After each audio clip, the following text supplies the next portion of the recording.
kila siku, unahitaji neema kila siku, unahitaji ushindi kila siku, unahitaji upako wa kila siku.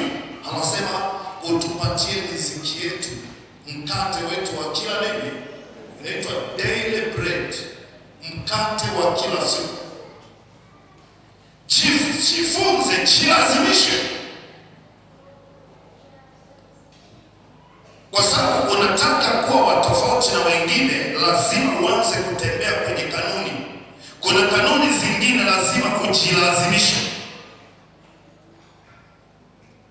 Umechoka lakini lazima uamke, umwite Bwana, umkumbushe ahadi zake juu yako, uzao wako. Kuhusu nini?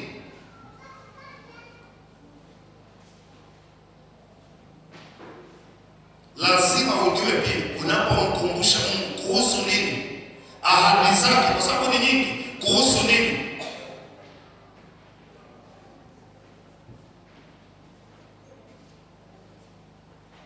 Kuhusu ulinzi.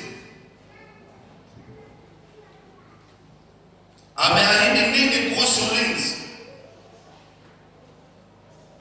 Amesema watakutokea kwa njia moja,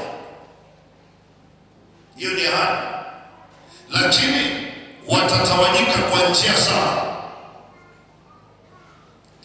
Asubuhi ninaondoka kwenda kazini, sijajua ni wapi, sijajua ni njia gani waliponisubiria.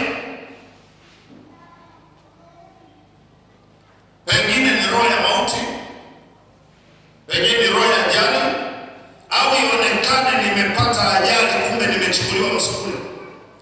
Sasa unamkumbusha nini Bwana? Amesema kwa njia saba watatawanyika.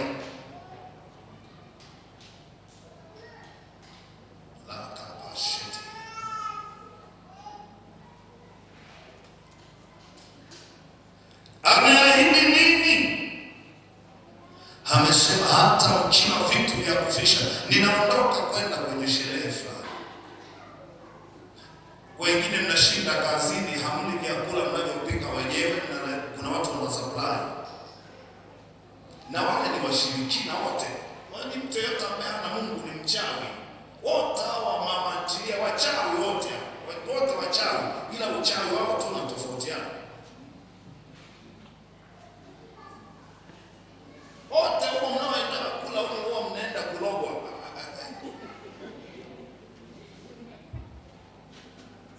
Mnaenda kulogwa. Na wengine pengine mnaenda kwa sababu ya huo uchawi. Sasa wewe usiende kwa sababu ya huo uchawi. Wewe unaenda kula kwa sababu kuna chakula kizuri. Yesu ameahidi nini kuhusu jambo hili?